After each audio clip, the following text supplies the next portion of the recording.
ఇవాళ సాయంత్రం 5 గంటలకు కేంద్ర కేబినెట్ భేటీ కానుంది. ప్రమాణ స్వీకారం తర్వాత తొలిసారిగా మంత్రివర్గం సమావేశం కానుంది.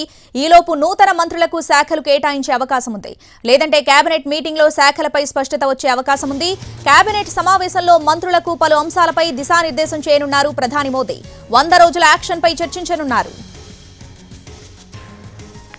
నిన్న 30 మంది కేబినెట్ మంత్రులుగా 42 మంది సహాయ మంత్రులుగా ప్రమాణం చేశారు. ఇక ఎవరికి ఏ శాఖ కేటాయిస్తారన్నది ఆసక్తికరంగా మారింది. ఏ అంశాల ప్రాతిపదికన కీలక శాఖల కేటాయింపు జరుగుతుందనే చర్చ జరుగుతోంది.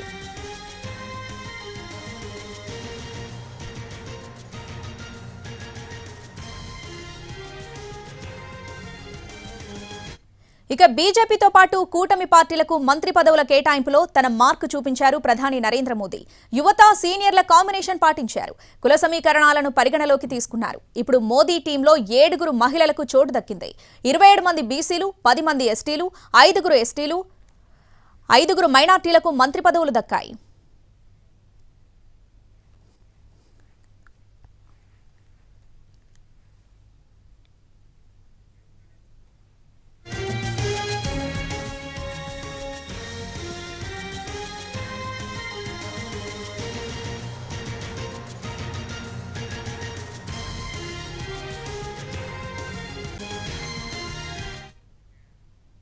రైట్, ఇవాళ సాయంత్రం 5 గంటలకు కేంద్ర కేబినెట్ భేటీ కానుంది. ఇక పూర్తి అప్డేట్స్ మా ప్రతినిధి రాజు లైవ్ లో అందిస్తారు. రాజు, బిఫోర్ భేటీకే శాఖల కేటాయింపు ఉంటుందా, లేదంటే భేటీలోనే శాఖల కేటాయింపు అవకాశం ఉంటుందా? ఎవరెవరికి ఏ శాఖను కేటాయించే ఛాన్స్ ఉంది? డీటెయిల్స్ ఏంటి?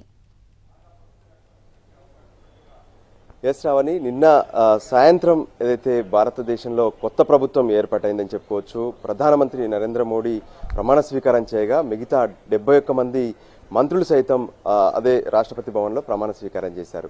ఇక ఈరోజు కీలక సమావేశం, అంటే వాస్తవానికి నిన్న క్యాబినెట్లోకి వచ్చేటటువంటి మంత్రులతో అందరితో కూడా ప్రత్యేకంగా తన నివాసంలో ప్రధాని నరేంద్ర మోడీ సమావేశమయ్యారు. ఆ సందర్భంగా క్యాబినెట్లోకి అందరినీ ఆహ్వానించారు. అయితే ఈరోజు తొలి క్యాబినెట్ సమావేశం జరగబోతుంది. తొలి క్యాబినెట్ సమావేశంలో నిజంగా ఏ అంశాలపైన చర్చ రానుంది. అంతేకాదు ఈ తొలి క్యాబినెట్ సమావేశంలో కూడా కొన్ని కీలక నిర్ణయాలు తీసుకునే అవకాశం అయితే స్పష్టంగా కనిపిస్తుంది. సో దానికి అనుగుణంగా ఇప్పటికే దేశంలో అంటే ప్రధాని ఆవాస్ యోజన కింద ఇండ్ల నిర్మాణాలకు సంబంధించి పెద్ద ఎత్తున ఆ ఇండ్ల నిర్మాణానికి సంబంధించినటువంటి అనౌన్స్మెంట్ ఉండబోతుందనేది కూడా తెలుస్తుంది. దాంతోపాటు ఏదైతే ప్రపంచంలో 3వ దేశంగా ఆర్థికంగా ఎదుగుతామని చెప్తున్నటువంటి ప్రధానమంత్రి మోడీ దానికి సంబంధించినటువంటి కొన్ని కీలక నిర్ణయాలను కూడా ప్రకటించే అవకాశం కనిపిస్తుంది.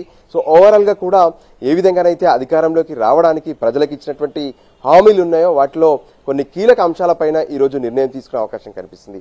అయితే ఎప్పుడైతే నిన్న 30 మంది కేబినెట్ మంత్రులుగా, 5 మంది ఇండిపెండెంట్ మంత్రులుగా, 36 మంది సహాయ మంత్రులుగా ప్రమాణ స్వీకారం చేశారు. అయితే ఎవరెవరికి ఏ శాఖ కేటాయించబోతున్నారనేది ఇంకా ఆసక్తిగా ఉత్కంఠగానే కనిపిస్తుంది.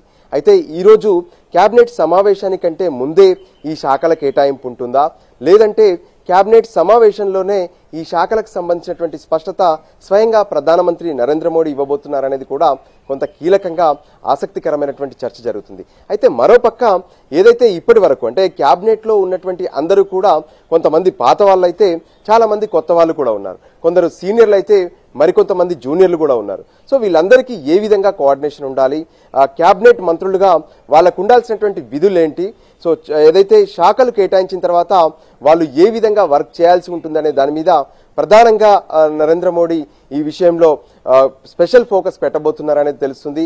సో ఖచ్చితంగా ప్రతి ఒక్కరూ పాటించాల్సినటువంటి పలు అంశాలపైన ఏదైతే అందరికీ టీమ్ లీడర్ గా తను ఈరోజు దిశానిర్దేశం చేస్తారనేది కూడా తెలుస్తుంది.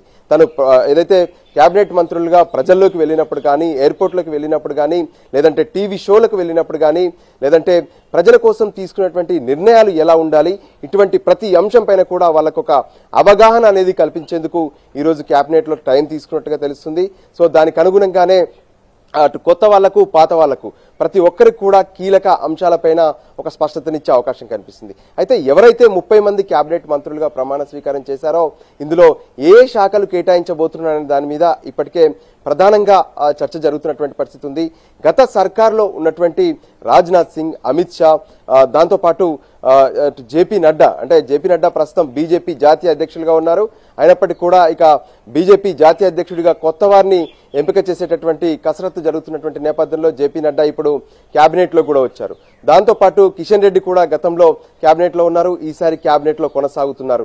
అశ్విని వైష్ణవ్, నితిన్ గడ్కరీ, ఈ విధంగా అందరూ కూడా మళ్లీ కొనసాగుతున్నారు. సో ఈ నేపథ్యంలో ఖచ్చితంగా ఈ రోజు కొన్ని కీలక అంశాలపైన కేంద్ర కేబినెట్ నిర్ణయం తీసుకునే అవకాశం కనిపిస్తుంది. మరోపక్క తెలుగు రాష్ట్రాలకు సంబంధించి కూడా ప్రత్యేకమైనటువంటి చర్చ జరుగుతుంది. తెలుగు రాష్ట్రాలకు 5గురికి మోడీ కేబినెట్ లో అవకాశం దక్కింది.